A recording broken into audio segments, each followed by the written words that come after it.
Transform your dreams into reality with the guarantee of assured placement and highest salary package. Admissions open at Francis Xavier Engineering College, the best institution situated in the heart of Tirunelveli. முதல்ல நான் மரியாதைக்குரிய பாரத பிரதமர் அவர்களுக்கு நன்றி சொல்கிறேன். 100 வாரங்களுக்கு போதை ஒழிப்பை பிரதான இயக்கமாக எடுத்து செல்கிறார். எல்லா பள்ளி கல்லூரிகளிலும் ஒவ்வொரு வாரமும் 100 வாரங்களுக்கு இந்த விழிப்புணர்வு ஏற்படுத்தப்படும் என்று சொல்லியிருப்பது இன்று போதையில் பிடியில் சிக்கியிருக்கும் இளைஞர்களை விடுவிப்பதற்கு ஒரு மாபெரும் இயக்கமாகும். என்னை பொறுத்தமட்டில் மருத்துவர் என்ற முறையில் நான் இதில் என்னை முழுவதுமாக ஈடுபடுத்திக் கொள்ள இருக்கிறேன். ஏனென்றால் ஒவ்வொரு நாளும் ஒவ்வொரு உறுப்பும் எந்த அளவிற்கு இந்த போதையினால் பாதிக்கப்படுகிறது என்பதை பதிவு செய்ய இருக்கிறேன். இன்று தமிழகத்தில் உரிமை நிச்சயமாக மீட்டெடுக்கப்பட வேண்டும். அதுல மத்திய அரசு ஏப்ரல் மாதம் மேகதாது அணைக்காக கர்நாடக அரசு சமர்ப்பித்த அந்த திட்ட அறிக்கையை திருப்பி அனுப்பி இருக்கிறார்கள். ஏன் இதை சொல்கிறேன் என்றால், தொடர்ந்து ஏதோ பாரதிய ஜனதா கட்சி அந்த மேகதாது அணை கட்டுவதை எதிர்க்கவில்லை என்பதை போலவும் கர்நாடகாவிற்கு ஆதரவாக செயல்படுகிறது என்பதை போலவும் ஒரு தோற்றத்தை இங்கே ஏற்படுத்துகிறார்கள்.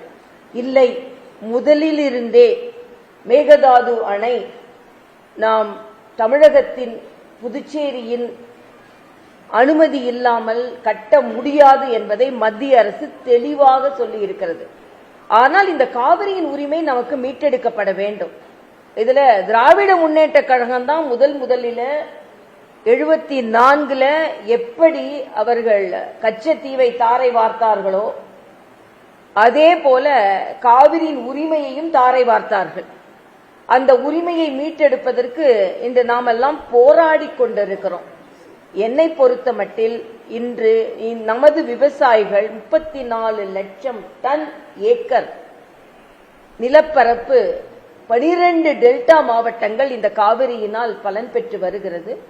அதனால் இந்த காவிரியில் மேகதாது அணை குறுக்கே கட்டினால் தமிழகத்திற்கு பலன் தரும் என்று ஒரு பொய்யான தகவலை அங்கே உள்ள முதலமைச்சர் சொல்லிக் கொண்டிருக்கிறார். மேகதாதுவில் அணை கட்டினால் தமிழகத்திற்கு வரும் தண்ணீர் முற்றிலுமாக குறைக்கப்படும். அது மட்டுமல்ல, இன்னைக்கு 30 டிஎம்சி இதுவரைக்கும் வந்திருக்க வேண்டியது 3 டிஎம்சி தான் வந்திருக்கு. நேற்று நதிநீர் ஆணையம் 15,000 கன அடி தண்ணீர் திறந்துவிட வேண்டும் என்று சொன்னபோது தண்ணியே இல்லை அப்படின்னாங்க. ஆனா மழை வந்த உடனே திறந்து விட முடிகிறது என்றால் ஏற்கனவே அங்கே தண்ணீர் இருந்திருக்கிறது என்று அர்த்தம்.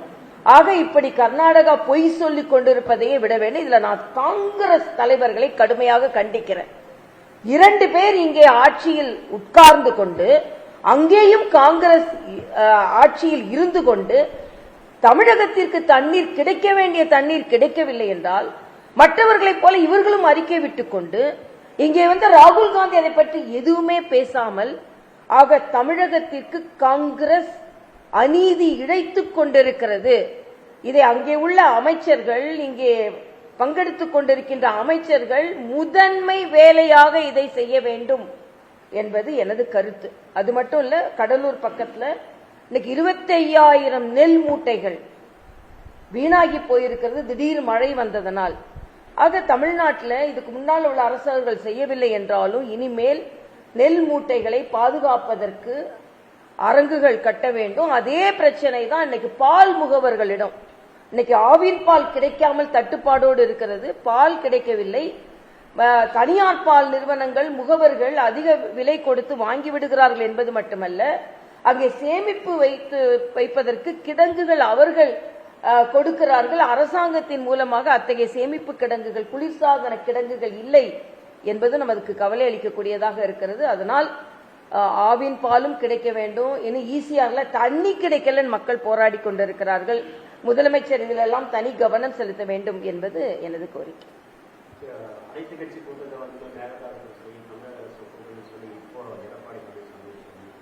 இல்ல, பாரதிய ஜனதா கட்சி நாங்க தீர்மானம் நிறைவேற்றணும். என்ன நிறைவேற்றணும்னா, முதலமைச்சர் கர்நாடகா முதலமைச்சர்கிட்ட பேச வேண்டும் என்றால் கூட அங்கீகரிக்கப்பட்ட அனைத்து கட்சி பிரதிநிதிகளோடு சேர்ந்துதான் பேச வேண்டும், அனைத்து கட்சி பிரதிநிதிகளோடு கூட்டம் போட வேண்டும் என்று பாரதிய ஜனதா கட்சி ஏற்கனவே தீர்மானம் நிறைவேற்றி இருக்கிறோம். அதனால் அதில் காலம் தாழ்த்தாமல் மழை வந்ததுனால மட்டும்தான் இப்ப 25,000 கன அடி தண்ணீர் நமக்கு வந்திருக்கிறது. ஆக மழைக்காக மட்டுமே நாம காத்து கொண்டிருந்து நியாயமான நீர் வருவதை அவர்கள் தடுக்கிறார்கள். அவர்கள் சொல்றாரு, அவரு நம்ம மூழ்கி போயிடுவோம் அதனால் நம்ம தண்ணியை திறந்து விடுவோம் என்று சொல்கிறாரே தவிர தமிழக விவசாயிகளின் வாழ்க்கை மூழ்கி போவதற்கு தண்ணீர் திறந்து விடுகிறோம் என்று எண்ணம் அவர்களுக்கு இல்லை. அதனால் நியாயப்படி நடந்து கொள்ள வேண்டும் கர்நாடக அரசு என்பதை நாம் வலியுறுத்துகிறோம். அது மட்டும் இல்ல, இன்னைக்கு திமுகவை சார்ந்த அமைச்சர்கள் பல பேர் ஜாமீன்ல இருக்கிறாங்க. அந்த காலத்துல பாத்தீங்கன்னா காங்கிரஸை சார்ந்தவர்கள் ஜமீன் தலைவர்களாக இருந்தார்கள். அந்த காலத்துல ரொம்ப காலத்துக்கு முன்னால, காமராஜரை தவிர அதற்கு முன்னால, காமராஜ் எளிமையான தலைவர். இன்னைக்கு பாத்தீங்கன்னா திமுக தலைவர்கள் எல்லாரும் முன்னாள் அமைச்சர்களாக ஜாமீன் அமைச்சர்களாக இருக்கிறார்கள். ஆனா செந்தில் பாலாஜி போன்றவர்களும் சிறைச்சாலையில எங்களுக்கு பெரிய ஜுஜிபி. இன்னைக்கு வேலு எல்லாவற்றையும் ஏமாற்றி விட்டு இன்னைக்கு மழைநீர் சேகரிப்புக்காக அவர் பிரச்சாரம் நடத்தி கொண்டிருக்கிறார். ஆக தமிழக மக்களை இன்னும் திராவிட முன்னேற்ற கழகம் ஏமாற்றி கொண்டிருக்கிறது. தாவேக அரசு அதைவிட ஏமாற்றுவதற்கு ஆரம்பித்திருக்கிறது. அதனால் முதலமைச்சர் தனி கவனம் செலுத்த வேண்டும் என்று நான் கேட்டுக்கொள்கிறேன். டிவிகே கவர்மெண்ட் காலை உணவு திட்டத்தை எல்லாவற்றுக்கும் சென்ற திராவிட முன்னேற்ற கழக அரசு எல்லாத்துக்கும் கலைஞர் பேரு அவங்க பேரு வைத்துக் கொண்டிருந்த நேரத்தில் காலை உணவு திட்டத்திற்கு காமராஜர் அவர்கள் பெயரை வைத்ததை நான் வரவேற்கிறேன். ஆனா ஆட்சியும் காமராஜர் மாதிரி நடத்த வேண்டும் என்பது எனது கோரிக்கை. இன்னைக்கு காமராஜர் ஆட்சி என்று மாணிக் தாக்கூர் அவர்கள் மாதிரி உள்ளவர்கள் கூட சொல்வதற்கு மறந்து விட்டார்கள். ஆக எப்படி காலை உணவிற்கு காமராஜர் பெயரை வைத்தார்களோ அதே போல காவிரியில் தண்ணீர் உரிமையை கொண்டு வருவதற்கும், ஊழலை ஒழிப்பதற்கும், வளர்ச்சி திட்டங்களை கொண்டு வருவதற்கும், நம்ம நாடை தமிழ்நாட்டை மேம்படுத்துவதற்கும் காமராஜரின் ஆட்சியை போல நடத்தப்பட வேண்டும் என்பது எனது கருத்து.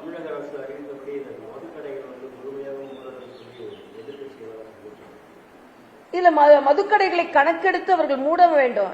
பல இடங்களில் பெண்கள் போராடுகிறார்கள். அதனால எல்லாமே பேப்பர்ல இருக்கக்கூடாது. அது மின் கட்டணம் 200 யூனிட் கொடுக்கறதா இருக்கட்டும், பெண்களுக்கு 6 கேஸ் சிலிண்டர் கொடுக்கறதா இருக்கட்டும், பெண்களுக்கு எல்லா இடங்களும் இலவச பயணம் கொடுக்கறேன்னு சொன்னதா இருக்கட்டும், இவை எல்லாமே பேப்பர்ல தான் இருக்கு, நடைமுறையில வரல. அதனால தாவேக அரசு மக்களை ஏமாற்ற முடியாது. அதனால் எல்லாவற்றையும் நடைமுறைப்படுத்தப்பட வேண்டும் என்பது எனது கருத்து. தமிழ்நாடு ஸ்டேட் ஃபுல்லா வந்து ஈபி பவர் கட்டி நிறைய நாங்கள் குறைச்சிருக்கிறோம் அப்படின்னு மினிஸ்டர் நிர்மல் குமார் சொல்லியிருக்காரு. பவர் கட்டு நேற்று கூட எங்க வீட்டில் 2 மணி நேரம் கரண்ட் இல்லை. அதனால மின் அமைச்சர் நிர்மல்குமார் எங்கே இருந்து பேசுகிறார், எந்த பகுதியிலிருந்து பேசுகிறார்னு எனக்கு தெரியல. மின் தடை எல்லா இடங்களிலும் இருக்கிறது. அதே மாதிரி மின் மீட்டருக்கு அதிகமாக கட்டணம் வசூலிக்கப்பட்டிருக்கிறது. இவற்றை எல்லாம் அமர்ந்து சரியாக விசாரித்து அவர் தீர்த்து வைக்க வேண்டும் என்பது எனது கோரிக்கை.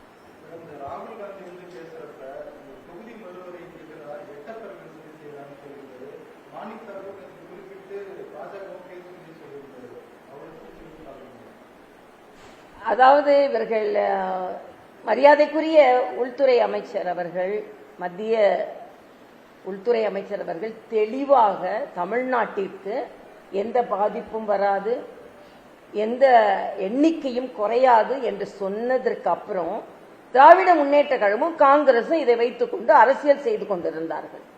இன்றைக்கு திமுக வெளியே வந்து இப்ப திராவிட முன்னேற்ற கழகம் காங்கிரஸ் கூட இருந்ததனால் சிலவற்றை அவர்கள் வேண்டுமென்றே நல்ல திட்டங்களாக இருந்தாலும் ஒப்புதல் அளிக்க முடியாத ஒரு சூழ்நிலையில் இருந்தார்கள். இன்று மக்கள் கேள்வி கேட்க ஆரம்பித்து விட்டார்கள். அதனால் இன்று ராகுல் காந்தி அவர்களுக்குள்ளே ஒரு 4 மாசத்துக்கு முன்னாலே எங்களை பிரிக்க முடியாது என்று சொன்னவர்கள் இன்று கிட்டப்பவர்களாக இருந்தவர்கள் இன்று எட்டப்பவர்களாக ஆகிவிட்டார்கள். அதனால் இன்று ஒருவர்கள் திட்டிக் கொண்டு இருக்கிறார்கள். நமக்கு அது தேவையில்லை. இன்று தமிழக மக்கள் பலன் பெற வேண்டும் என்பதுதான் நமது ஆசையாக இருக்கிறது. நாளை மறுநாள் தமிழக அரசுடைய பட்ஜெட் இன்னைக்கு பட்ஜெட் மக்களுக்கான பட்ஜெட்டாக இருக்க வேண்டும் என்பது எனது கருத்து. அதே மாதிரி தான் வேளாண் பட்ஜெட்டை திருப்பதி வெங்கடாசலபதி சாமியின் பாதத்தில் வைத்து அமைச்சர் எடுத்து வந்ததற்கு வெங்கடேசன் போன்றவர்கள்லாம் எதிர்ப்பு தெரிவிக்கிறார்கள். சாதாரணமாக இன்னைக்கு பாத்தீங்கன்னா இன்னைக்கு விண்வெளி ராக்கெட் போறதுக்கு முன்னால கூட அங்கே உள்ள விஞ்ஞானிகள் வந்து சாமி கும்பிட்டுட்டு போனாங்க. இன்னைக்கு நீங்க கேக்குறீங்க இந்து மதம் சார்ந்த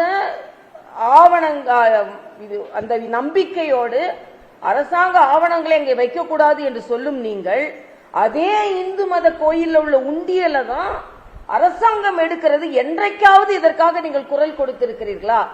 அப்போ உண்டியல் சார்ந்த நிதியெல்லாம் உங்களுக்கு வேணும். ஒரு கவிதை நான் படிச்சேன், எனக்கு சாமி வேண்டாம், கோயில் வேண்டாம், இந்து மத நம்பிக்கை வேண்டாம், நான் உண்டியல் மட்டும் எனக்கு வேணும். ஆக என்றைக்காவது வெங்கடேசன் அவர்கள் இந்துக்கள் மீது மட்டும் பாராபட்சமாக நடந்து கொள்கிறதே, ஏன் சிறுபான்மை மக்களுக்கான நிதியை அரசாங்கம் எடுத்துக்கொள்வது இல்லை என்று என்றைக்காவது கேள்வி கேட்டு இருக்கிறீர்களா? நம்பிக்கை என்று வந்த உடனேயே அது வந்தே மாதரமாக இருக்கட்டும், வழிபாடு முறையாக இருக்கட்டும், உடனே பெரும்பான்மை இந்துக்கள் நிந்திக்கப்படுவார்கள் என்பதை ஒத்துக்கொள்ள முடியாது. உடனே ராமர் கோயில், அதாவது கம்யூனிஸ்டுகளுக்கு என்ன பழக்கம் என்றால், திராவிட முன்னேற்ற கழகம் போன்றவர்கள் என்ன பழக்கம்னா, தமிழ்நாட்டை பற்றி பேசினா உடனே மணிப்பூர் போவாங்க, உத்தரப்பிரதேசத்துக்கு போவாங்க, மகாராஷ்டிராவுக்கு போவாங்க, மத்திய பிரதேசத்துக்கு போவாங்க, தமிழ்நாட்டை மறந்துடுவாங்க. நீங்க இப்படி தமிழ்நாட்டை மறந்து எப்ப பார்த்தாலும் அங்க பாரு இங்க பாருன்னு சொன்னதுனால்தான் தமிழ்நாடு மக்கள் உங்களை மறந்தாங்க. மறுபடியும் ராமர் கோயில் பிரச்சனையை அரசாங்கம் பார்த்து கொள்ளும், அதை கண்டுபிடித்து இருக்கிறார்கள். அது நியாயம் வழங்குவதற்கான எல்லா ஏற்பாடும் நடைபெற்றுக் கொண்டிருக்கிறது. ஆனால் நீங்க திருப்பரங்குன்றத்தில் இந்துக்களுக்கு என்ன அநீதி செய்தீர்கள்? இன்று ஒரு மத நம்பிக்கையை கொச்சைப்படுத்துகிறீர்கள் என்றால், இந்து மதத்தை தொடர்ந்து நிந்தித்துக் கொண்டிருந்தால் நாங்கள் எல்லாம் பொறுத்து கொண்டிருக்க மாட்டோம் என்பதையும் நான் இங்கே வலிமையாக தெரிவித்துக் கொள்கிறேன். Transform your dreams into reality with the guarantee of assured placement and highest salary package. Admissions open at Francis Xavier Engineering College, the best institution situated in the heart of Tirunelveli.